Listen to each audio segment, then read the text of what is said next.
Buenas tardes. Vamos a dar inicio en esta ocasión a un nuevo módulo donde vamos a hacer una revisión sobre todo de lo que es el enfoque conductista y cómo ha influido en nuestras concepciones actuales de aprendizaje.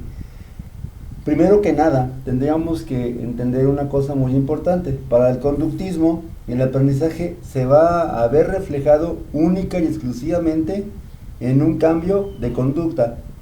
Y este cambio de conducta tiene que ser lo suficientemente consistente como para formar un hábito. Es decir, la conducta se sigue manteniendo con el paso del tiempo, pese a que ya no existan, por ejemplo, los reforzamientos o los estímulos que provoquen tal o cual respuesta. Cuando finalmente el organismo, el ser humano o el animal, que también puede ser aplicable a animales, cuando finalmente el organismo ya pueda prescindir de esos reforzamientos o de esos estímulos, finalmente se puede decir que el sujeto aprendió algo. En ese sentido, la teoría conductista sobre el aprendizaje pues es básicamente de las más influyentes, porque nos guste o no, finalmente es uno de los enfoques que ha tenido mayores repercusiones y mayores aplicaciones dentro de un aula de clases. Pero ¿qué es el conductismo? El conductismo pues es una corriente psicológica que se inicia a principios del siglo pasado, 1918, por ahí 1920, y finalmente todo empezó de alguna manera en Rusia con un científico, un fisiólogo, un médico de profesión, por cierto, ruso, llamado Iván Pavlov. Iván Pavlov, pese a que algunos textos lo manejan como conductista, él no era conductista, tampoco era psicólogo. Finalmente él descubrió el condicionamiento clásico. Años más tarde, basándose justamente en la postura de Pavlov, en Estados Unidos, John Watson es el que se encarga de desarrollar ya lo que es la teoría conductista como tal, y por lo tanto el primer conductista finalmente fue John Watson. Bueno, el conductismo lo podemos encontrar la influencia de incluso en escritos de la época de Aristóteles. Aristóteles postuló una teoría muy sencilla para explicar el aprendizaje. Aprendemos cuando dos cosas son iguales. Aprendemos cuando dos cosas son contrastantes, es decir, son diferentes una de la otra. Justamente esa digamos diferencia es lo que va a hacer que aprendamos con mayor facilidad. Pero, y lo más importante, que es justamente lo que nos concierne en este curso, y sobre todo para la perspectiva conductista, aprendemos cuando dos cosas o dos situaciones o dos sucesos se presentan uno al mismo tiempo que el otro. Finalmente, este principio de contigüidad es finalmente el que daría pie a siglos, y de hecho milenios más tarde, que ayudaría justamente a Pavlov a postular lo que es el enfoque conductista, el enfoque primero del condicionamiento clásico. En ese sentido, podemos definir la contigüidad o ese principio de contigüidad aristotélico como la simple y llana asociación de dos acontecimientos por el apareamiento repetitivo o repetido. Es decir, dos cosas se presentan de manera simultánea al mismo tiempo, pero el hecho de que se presenten al mismo tiempo una sola vez no bastaría para hacer que alguien aprenda algo, sino tienen que presentarse de manera constante. En ese sentido, básicamente, este principio de contigüidad se puede aplicar en lo que es el entrenamiento, por ejemplo, en animales, ¿sí? De repente, justamente lo que estaba haciendo Pavlov cuando descubre el condicionamiento clásico fue algo que tuvo que ver justamente con esta situación. Dos estímulos que se presentaban al mismo tiempo, que en este caso fue una chicharra, una señal sonora, y lo que es que era una campana, y lo que es el alimento que era para los perros. Pues finalmente Pavlov se dio cuenta de qué es lo que estaba pasando con sus canes, con sus perros, y finalmente dedujo este principio de contigüidad y lo llevó a una aplicación muchísimo, muy práctica, muy empírica en ese sentido, que pues nos guste o no, insisto, pues sigue siendo algo influyente, ¿no? Algo muy sencillo para poder ejemplificarlo ya en un salón de clases, en un aula de clases, de repente justamente cuando, por ejemplo, bueno, no es un salón de clases, es más bien en un hospital. De repente se presenta el llamado síndrome de la bata blanca. Bata blanca. ¿Qué significa esto? Que cuando un sujeto con una bata blanca se acerca a mí a, por ejemplo, tomarme una muestra de sangre, no sé, o a darme una consulta, o saca su abatelenguas, o saca su instrumental médico para hacerme una auscultación, yo empiezo, bueno, no yo, empiezo, o el sujeto empieza más bien, para ser más propios, el sujeto empieza a tener una serie de manifestaciones conductuales, justamente porque él logró aparear dos estímulos completamente, digamos, inconexos, que en este caso era la bata blanca de la persona que se acerca y justamente la situación del examen de laboratorio. Y finalmente se condiciona una respuesta de miedo en este ejemplo, ¿sí? Esto lo podríamos aplicar, por ejemplo, también en el salón de clases. De repente es muy común, bueno, ahorita pues no estamos en modalidad presencial, pero es muy común en las primarias, que de repente cada vez que entra una persona a un salón de clases, un adulto, sea quien sea, muchos alumnos se levantan como de manera automática, aparentemente, se levantan de manera automática y emiten el clásico saludo de buenos días, ¿sí? Y incluso llevan de una entonación, el buenos días, ¿sí? Ese es justamente producto pues de un aprendizaje por continuidad. Se presenta justamente a lo mejor la figura del profesor que pide que cada vez que en el salón de los alumnos llegue una persona adulta mayor, de repente o un adulto pues en general, se paren y saluden. Se presenta el adulto y automáticamente los niños recuerdan esto justamente porque se empieza a parear de la misma manera automáticamente, ¿no? Esa sería, por ejemplo, la explicación que nos da acerca de la contigüidad. Pero, ¿qué es el condicionamiento clásico? Para empezar, como ya lo mencionaba hace unos momentos, el condicionamiento clásico se le debe su elaboración teórica a, como lo comentaba, a Iván Petrovich Pavlov. Básicamente él logra asociar respuestas automáticas ante nuevos estímulos.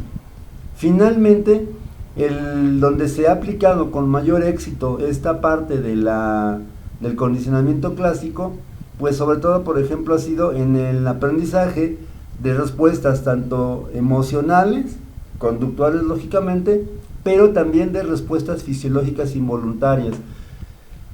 Al respecto, pudiera ejemplificar lo siguiente. Es muy común que muchos de nosotros le tengamos tal vez pánico, terror, exagerado, incluso exacerbado, a la famosa cucaracha voladora. De entrada, pues es un animal hasta cierto punto repugnante, pero simplemente nunca nos hemos puesto a preguntar por qué es que le tengo miedo o por qué es que esos insectos me desagradan. Finalmente fue una cuestión de condicionamiento clásico. Posiblemente, a lo mejor un niño ve una cucaracha y ve a la madre o a algún familiar, a su hermana mayor, no sé, a alguien que se aparece la cucaracha o que vuela, y a lo mejor el niño ve que finalmente esa persona grita de miedo, exagera la reacción emocional. ¿Qué es lo que pasa con el niño? Entonces finalmente él aprende por ese apareamiento de los estímulos que la cucaracha pues es mala. A lo mejor tendríamos que cuestionarnos, si es el caso de nosotros, si le tenemos miedo a la cucaracha, ¿cómo es que aprendimos eso? Ahora, obviamente este proceso pues fue en los primeros años de nuestra vida, no fue algo inmediato, pero sin embargo sí pudiera darse un condicionamiento clásico en la etapa adulta, que de hecho se da muchas veces. Por ejemplo, cuando a lo mejor desarrollamos una cierta aversión a algo, porque a lo mejor lo que yo experimenté en su momento me generó una reacción emocional desfavorable o negativa. No sé, por ejemplo, una persona que a lo mejor se le pide que hable en público, un alumno se le pide que hable en público, por ejemplo en la primaria, o en la secundaria o preparatoria o facultad, de repente no le gusta hacerlo, pero tiene que hacerlo porque fue una orden directa del profesor, se levanta, a lo mejor empieza a explicar y de repente va a experimentar toda esa gama de emociones negativas. Finalmente van a ser reforzadas, aunque de repente esto del reforzamiento entra en otro tipo de condicionamiento, se ve reforzada esa manifestación emocional por a lo mejor las conductas que el sujeto que está exponiendo observa en el público, en la audiencia. Los que bostezan, los que de repente se le quedan viendo como bicho raro, de repente los que se están durmiendo, los que están platicando, y eso va a hacer que el sujeto finalmente condicione una respuesta de miedo, una respuesta evitativa. Hay que recordar que una tendencia básica del ser humano es en dos sentidos: evitamos lo que nos genera dolor y nos acercamos o nos aproximamos a aquello que nos genere una situación placentera. En ese sentido también, a través del condicionamiento clásico, los seres humanos y los animales pueden ser entrenados para reaccionar de manera involuntaria frente a estímulos que antes no generaban ningún efecto.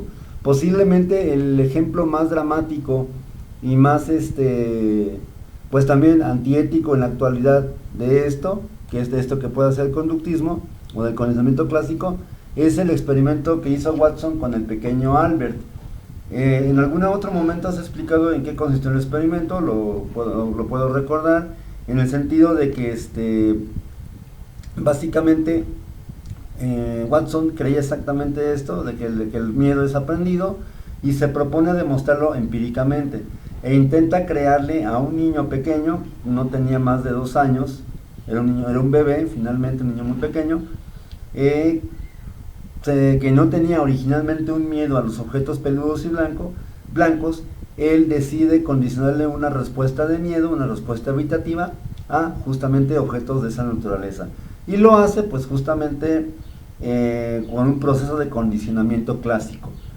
El niño, cada vez que se introducía el monito de peluche de color blanco, pues interaccionaba positivamente con él, no mostraba originalmente ninguna señal de miedo, de desagrado, de aversión. Al mismo tiempo que cada vez que Watson veía que el niño se acercaba al peluche, al monito de peluche, hacía sonar pegaba en el suelo con algo ruidoso, un objeto que hacía ruido, y el niño lógicamente se asustaba. No se asustaba originalmente por el peluche, se asustaba por lo intenso y lo sorpresivo del ruido, pero como en ese sentido siempre estaba presente el objeto peludo blanco, pues el niño aprendió o adquirió ese hábito, esa respuesta condicionada de justamente una respuesta de miedo ante solamente la presencia, es decir, ya no se ocupaba el ruido. Básicamente con que el niño viera el peluche empezaba la respuesta fóbica, que consistía justamente en miedo y intentar evitar justamente llanto y intentar evitar el objeto, ¿sí? Esa es una de las, digamos, las aplicaciones que ha habido más dramáticas, pues, a lo que es nivel de condicionamiento. Ciertamente también el condicionamiento es aparte puede ser una teoría de aprendizaje, es una corriente psicológica y también es una corriente psicoterapéutica. Muchos de los casos de fobia justamente se pueden descondicionar o desaprender a través del empleo del condicionamiento clásico watsoniano.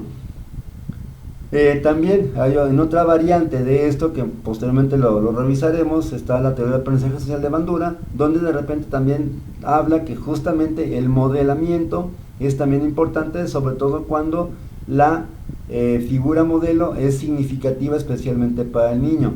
En este caso, si su mamá es la que grita desesperadamente por la cucaracha voladora, lógicamente el niño va a aprender esa respuesta ante el mismo estímulo. Pero, ¿qué es un estímulo? El estímulo se va a definir, de acuerdo con el texto de Anita Woolfolk, como cualquier suceso del medio ambiente, cualquiera el que sea, que tiene una capacidad potencial de activar una conducta.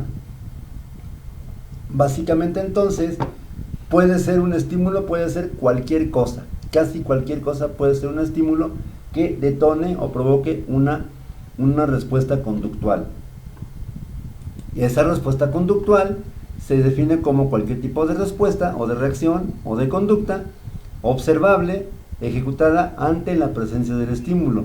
Es decir, para que una premisa básica del conductismo es que lo único que se puede evidenciar, observar, medir es lo válido. Finalmente, si ese miedo, si esa respuesta fóbica no se traduce en conducta, entonces el conductista, el psicólogo conductista diría que no ha habido todavía un aprendizaje, sino hasta que él observe y grabe o registre justamente el tipo de respuesta emitido por el sujeto. En ese sentido, respuesta va a ser cualquier acción, o sea, cualquier conducta que va a ser observada, ¿sí? que puede ser observable, y medida o registrada ante la presencia de ese estímulo que está provocando, en teoría, la respuesta, ¿sí?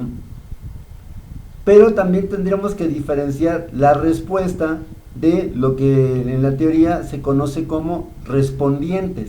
Las respondientes son cierto tipo de respuestas que al revés de, por ejemplo, una respuesta condicionada, van a ocurrir de forma automática e involuntaria y que son además generadas por estímulos específicos.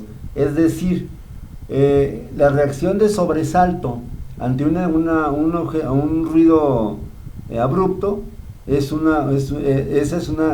sobresalto es un respondiente a ese ruido alto. De repente a lo mejor, no sé, cuando, por ejemplo, cuando a lo mejor te acercas a algo caliente, a lo mejor la respuesta de evitar tocarlo, de entrar en contacto con ese objeto, con esa flama o esa llama, es también un respondiente. Tendríamos que diferenciar lo que es una respuesta, ¿sí?, de lo que es un respondiente. Se antoja compararlos y se antoja incluso decir que son exactamente lo mismo. La diferencia estriba en que en el caso de la respuesta, que también es una conducta, esta se va a ejecutar ante la presencia de ese estímulo. En cambio, el respondiente es completamente automático, involuntaria incluso, no controlada por el sistema nervioso central, que se va a generar por cierta situación o cierto estímulo específico, en el sentido de que en la respuesta es un estímulo completamente localizable, ¿sí?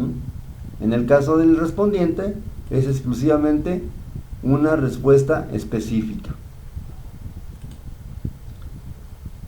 Pavlov también hablaba acerca de lo que se llamó en su momento estímulo neutro. Un estímulo neutro puede ser de la misma manera cualquier situación del medio ambiente, cualquier condición, cualquier característica, cualquier objeto, que en un principio no tiene ningún tipo de relación con ninguna respuesta. Simplemente está ahí el objeto y el organismo no tiene o no presenta una reacción identificable, mucho menos localizable o medible ante ese estímulo.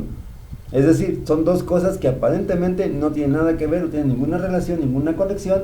Sin embargo, existe dentro de ese marco conceptual como justamente cualquier estímulo que se puede convertir ya sea en un estímulo condicionado o un estímulo incondicionado.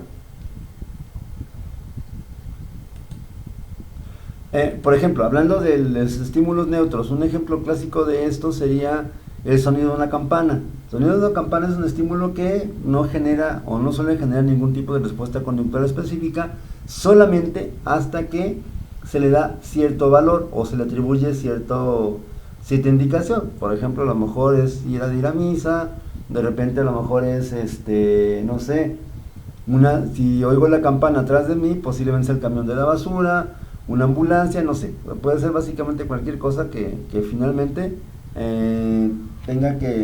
sea lo suficientemente fuerte como para provocar una respuesta.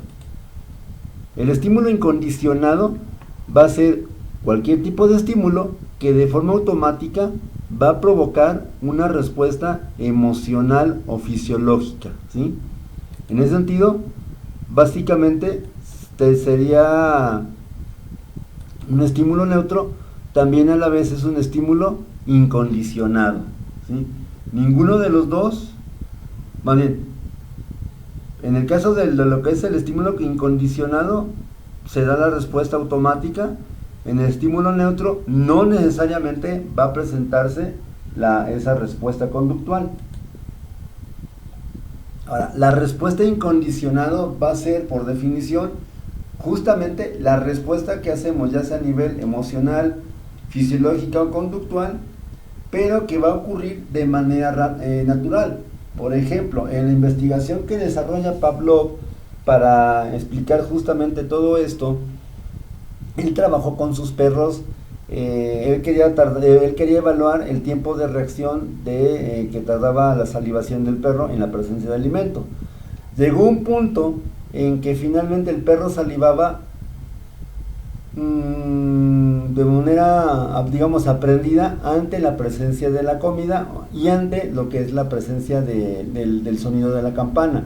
Sin embargo, en este caso, la salivación antes de este proceso era una respuesta incondicionada. De alguna manera ocurría de forma natural.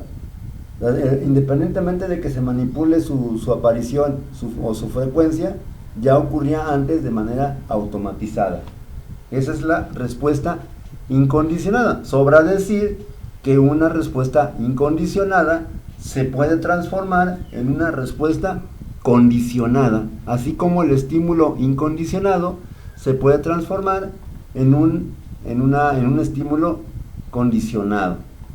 Ahora, para entender justamente los últimos dos conceptos que mencioné ahorita en esta intervención, pues hablaremos ahora de el estímulo condicionado. Dice que va a ser cualquier tipo de estímulo que provoque una respuesta emocional o fisiológica, pero única y exclusivamente después de un proceso de condicionamiento. Es decir, para que un estímulo neutro o un estímulo incondicionado se transforme en un estímulo condicionado, tiene que ocurrir primero el proceso de condicionamiento. Antes no podría llamarse estímulo condicionado. Solamente hasta que se presenta ese proceso y se pasa por esa contigüidad es cuando se puede llamar cabalmente estímulo condicionado. De la misma manera podríamos ejemplificar justamente la respuesta condicionada, que en este caso esta respuesta condicionada va a ser el producto del aprendizaje que adquirió el sujeto tras haber ocurrido justamente el proceso completo del condicionamiento clásico. Entonces, la respuesta condicionada se va a definir, por lo tanto, como una respuesta aprendida ante un estímulo que antes era neutro. Por ejemplo, yo puedo escuchar las campanas. Si de repente escucho las campanas, no me genera en la actualidad ningún tipo de respuesta ni automática ni voluntaria, pero solamente hasta que a lo mejor por mi formación religiosa que me influyen mis padres, a lo mejor empiezo a entender que esa llamada para mí, ese sonar de campanas tiene un significado y típicamente significa que es hora de irse a misa. Nos hablamos que mi respuesta va a ser ya aprendida. Igual podríamos ejemplificarlo también con un despertador, algo muy de moda. Todos tenemos un despertador, ya sea teléfono celular o radio o reloj despertador. Finalmente la chicharra, el sonidito, la alarma que le ponemos, que puede ser una chicharra, un sonidito o una canción, un ruido, etcétera, qué sé yo, justamente va a ser el estímulo que va a provocar, el estímulo incondicionado va a ser el estímulo que después del proceso de condicionamiento va a hacer que yo presente la conducta, pero exclusivamente sin presencia del estímulo condicionado, ¿sí? Eso sería entonces lo que es la parte de la respuesta condicionada. Entonces quedamos que va a ser cualquier tipo de respuesta que haya sido aprendida previamente, ¿sí? Y justamente pasa de ser una respuesta incondicionada ante un estímulo neutro, pasa a ser ahora una respuesta condicionada ante cierto tipo de estímulos, ¿sí?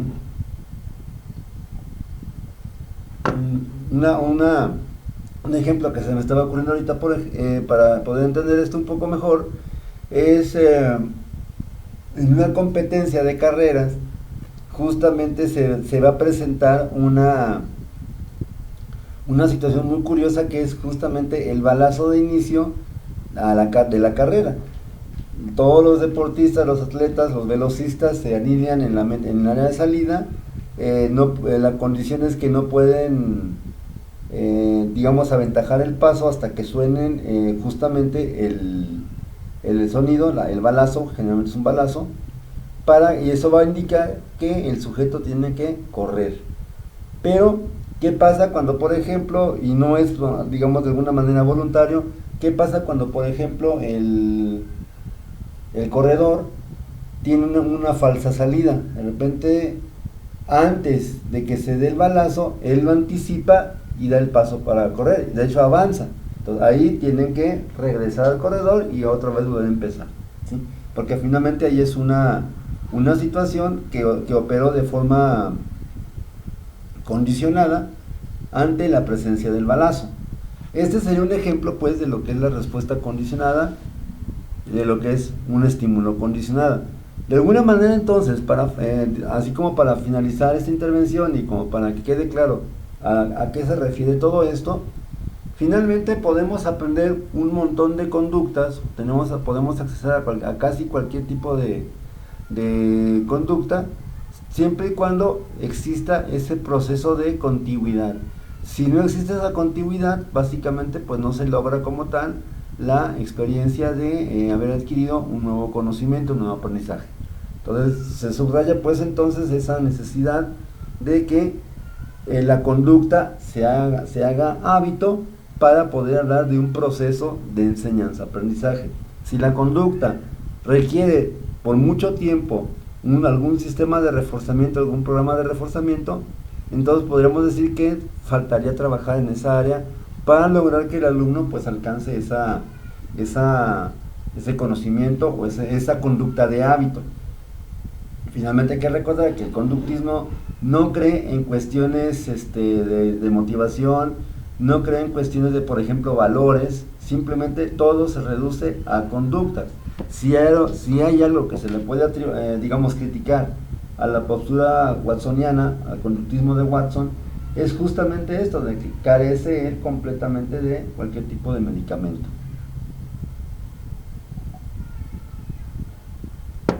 Bien. Terminamos esta intervención, pues de alguna manera, pues señalando que el conductismo es, como comentaba al principio del video, es una corriente que se aplica en todos los salones de clases, básicamente, pues de alguna manera, ciertamente se presentan estímulos condicionados, como la señal sonora para entrar a clases, la campana del recreo, etcétera, etcétera, pero en cuanto a conductismo clásico, pero el que más de hecho se aplica en muchos contextos, no nada más el educativo, va a ser el condicionamiento operante, del cual continuaremos hablando la próxima semana. Entonces, por mi parte es todo por esta intervención. Me gustaría que sigan, que comenten sus dudas, sus quejas, sus opiniones o puntos de vista, me los hagan saber a través de la plataforma de Classroom o por un mensaje de WhatsApp o a través de redes sociales. Pues por mi parte es todo y no me resta más que agradecerles y desearles que pasen muy buenas y excelentes tardes.